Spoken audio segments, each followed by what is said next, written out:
Ya, kita lanjutkan diskusi kita. Kalau di segmen sebelumnya Prof Budi sudah menyampaikan analisanya berkaitan dengan proksi Iran. Nah, saya ingin dengar dari Pak Wahid, adakah analisa lain? Dan apakah Iran ini akan berpeluang untuk mengaktifkan kelompok Iran? Seberapa besar peluangnya?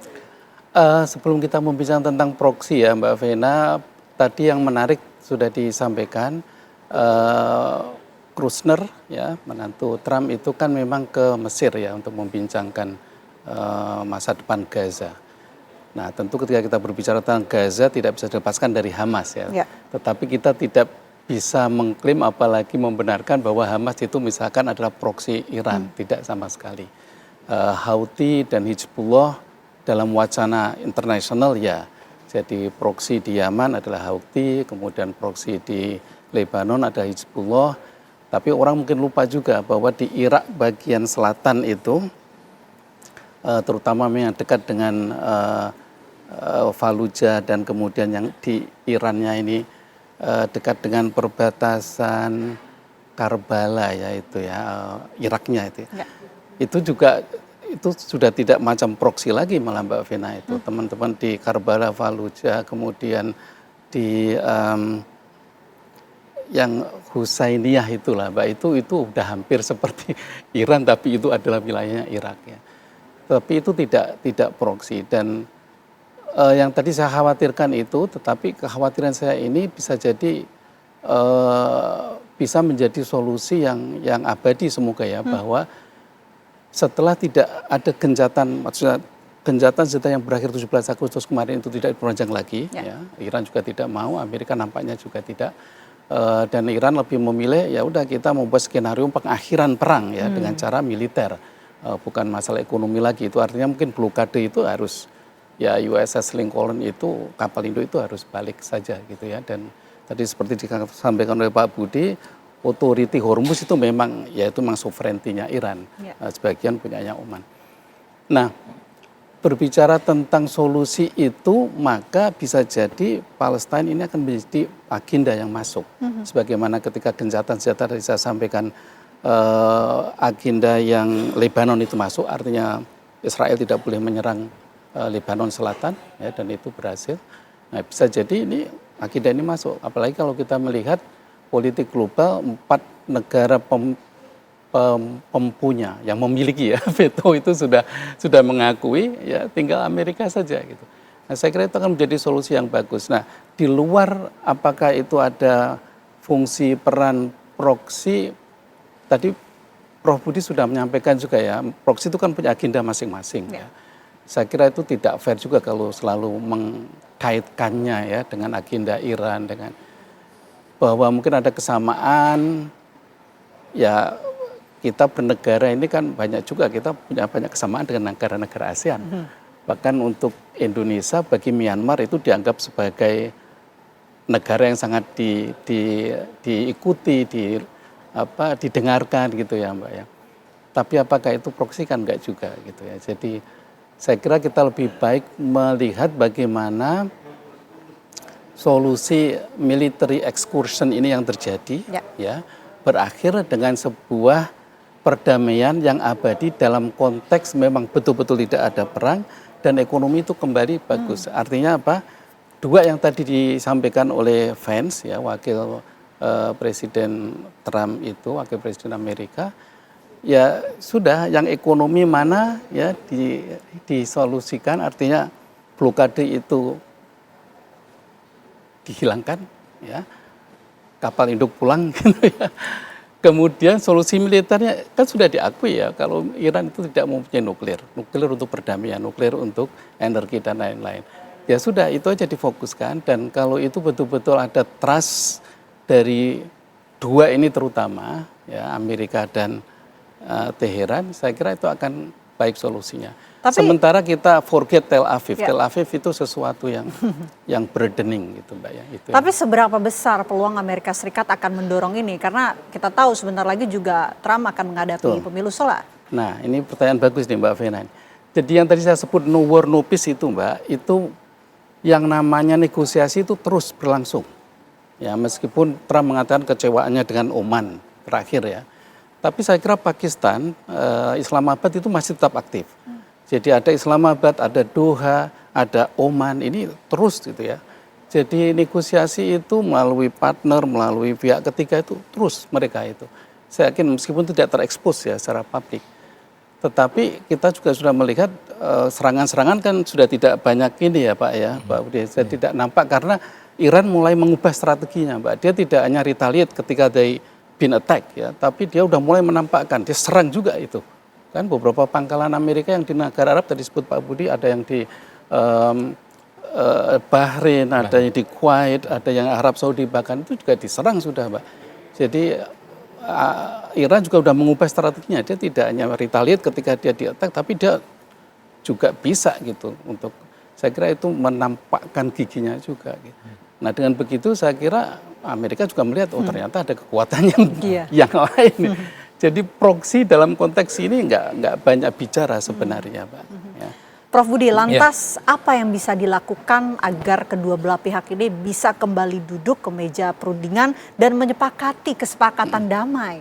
Iya, jadi Mbak Vena begini, konflik ini udah memang black or white kalau menurut saya. Kenapa demikian?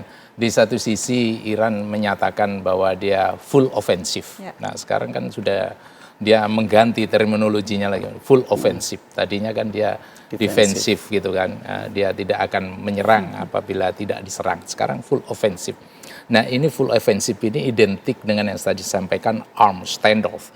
Armed standoff itu posisi di mana kedua belah negara ini sudah berhadapan-hadapan, saling ancam, menjatuhkan ekonominya, menjatuhkan politiknya. Tapi ingat kedua-duanya ini sama-sama menghindari perang besar. Kenapa? Karena mereka sadar bahwa perang ini very costly dan akhirnya di sini apa yang rawan tadi sudah saya sampaikan dari awal perhitungan. Nah, sedangkan Amerika ini dalam bergerak mengantisipasi standoff-nya Iran ini dia selalu pakai compellence, dia selalu pakai deterrence dan dia selalu pakai peace through strength. Jadi kenapa dia compellence? Jadi dia cegah gimana caranya agar musuh ini mengikuti pola pikir dia, gitu. Dicegah, sedangkan deterrence dia berusaha in advance mencoba seawal mungkin agar musuh ini bisa dihambat. Nah, namun demikian ada yang lebih penting lagi bahwa dia untuk menciptakan peace, dia semboyannya peace through strength. Jadi bisa mendapatkan keamanan, pengamanan, kedamaian, tapi melalui kekuatan militer. Nah, dari dua sisi ini kalau kita lihat ya kan tidak ada ketemu di titik temu, Mbak. Namun demikian apa yang seperti ditanyakan oleh Mbak Vena tadi bahwa mereka akan bisa duduk bareng, tentunya duduk bareng apabila dia bisa menyelesaikan titik-titik yang selama ini belum selesai. Nah, yang diinginkan Amerika bagaimana sih pengayaan uranium itu, bagaimana Iran setujunya di titik mana, bagaimana pengayaan nuklirnya setujunya di titik mana, kemudian bagaimana verifikasi IAEA Irannya mengiyakan di titik mana. Kemudian penguatan proksi-proksi yang tadi disampaikan oleh teman saya, nggak main-main Mbak kekuatannya itu. Karena apa? Karena dia tetap bisa mengguncang aliansi Amerika itu. Kenapa demikian? Karena terminologi yang paling pas untuk proksi kekuatan proksi regional ini adalah strategic partnership with operational autonomy. Apa artinya? Ini adalah benar-benar strategisnya teman, comrade, sahabat yang sangat strategis. Tapi weight-nya ini Mbak, weight operational autonomy. Jadi dia dapat otonomi untuk operasional lakukan sendiri. Sehingga apa yang disampaikan itu deniable itu Mbak, artinya bahwa dia apabila terjadi sesuatu, katakan sekarang Houthi, ya dia menyerang, kemudian lastly gitu ada perhitungan, wah ini Iran ikut campur. Nah di sanalah Mbak, bisa Iran itu mengatakan, oh secara hukum saya tidak ikut. Jadi Iran benar-benar dimenangkan di sini Mbak. Kenapa? Ya karena tadi itu, karena proksi ini dinilainya sebagai strategic partnership with autonomy, with operational autonomy. Itu kan memang kerjaanmu secara operasional. Nah di sanalah Mbak ini kekuatan proksi. Kemudian yang saya lanjutkan, sampai sejauh mana dia ini, Hormuz ini. Tadi kan saya sampaikan bahwa bagaimana Menteri Luar Negeri Urusan Hukum Qasim Garibadi mengatakan bahwa Hormuz fully sovereignty belong to Iran. Jadi Hormuz ini benar-benar miliknya Iran. Operasionalnya harus Iran, di bawah kekuasaan Iran. Nah, padahal dia Oke. Menteri Luar Negeri bagian hukum itu, Mbak. Padahal kalau misalnya kita lihat bagaimana sih pelayaran navigasi internasional hukumnya, tentunya tidak seperti Baik. itu. Nah, sedangkan Trump sendiri mengatakan setelah saya kuasai Iran, maka Hormuz akan kita urus. Amerika yang ngurus maksudnya begitu. Pak Wahid, ini kan Amerika Serikat seperti sudah memberikan kesempatan ataupun peluang ke Iran dengan Arab Saudi yang diperbolehkan untuk memiliki nuklir begitu. Apakah ini bisa dikatakan menjadi titik temu antara keduanya? Saya kira yang menentukan itu bukan Amerika ya, karena memang ada lembaga yang tadi disebut Prof. Budi yang itu adalah memang betul mandatori ada di tangan lembaga ini, maka lembaga itulah yang sebenarnya menentukan. Jadi Amerika tidak bisa dia mendiktikan, memerintahkan, mencurigai, itu enggak. Jadi semuanya harus di bawah International Atoms and apa itulah Pak singkatannya ya Pak. Jadi IAEA inilah yang mempunyai authority untuk mengatakan itu Pak. Dan itu sudah beberapa kali bahkan Iran kan membuka diri, silakan kalau mau diteliti, tetapi kan kecurigaan itu, trust itu tidak terbangun gitu ya. Jadi ya kita memang sulit lah mengatakan bahwa tidak ada sesuatu yang disembunyikan, kan kita juga tidak bisa tahu kan apakah betul ada yang disembunyikan apa tidak gitu ya. Tetapi kalau melihat faktanya memang scholars ya, beberapa ilmuwan, pakar-pakar Iran, Tehran itu kan banyak sekali Mbak yang di bidang itu. Tetapi ya sekali lagi belum ada fakta, belum ada bukti yang betul-betul kekhawatiran Amerika itu kalau boleh dikatakan sebagai dia mewakili baratnya itu dilakukan oleh Iran ya, artinya pengayaan nuklir sebagai sebuah senjata itu tidak terbukti gitu Pak. Tapi bahwa nuklir untuk energi kita aja pengen punya kan waktu itu Pak Habibie itu dekat rumah saya dulu itu Mbak, di Jawa Tengah sana di daerah Jepara itu. Kenapa tidak gitu? Kalau untuk energi yang penting kita bisa mengelola, kita bisa mengatur dengan baik. Saya kira itu justru lebih banyak untuk kemaslahatan. Nuclear for peace. Nuclear for peace.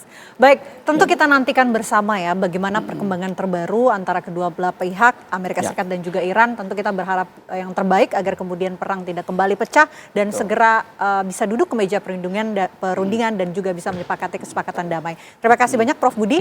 Terima kasih juga Pak Wahid sudah bergabung bersama kami di Apa Kabar Indonesia Malam. Sehat selalu. Ya pemirsa, diskusi kami tadi sekaligus menutup perjumpaan kita di Apa Kabar Indonesia Malam. Saya Vena Kintan. Dan saya Windy Wellingtonia. Sesaat lagi Anda dapat menyaksikan program Kabar Utama bersama rekan kami Jasmine Rahmadi. Kami pamit undur diri. Selamat malam. Sampai jumpa.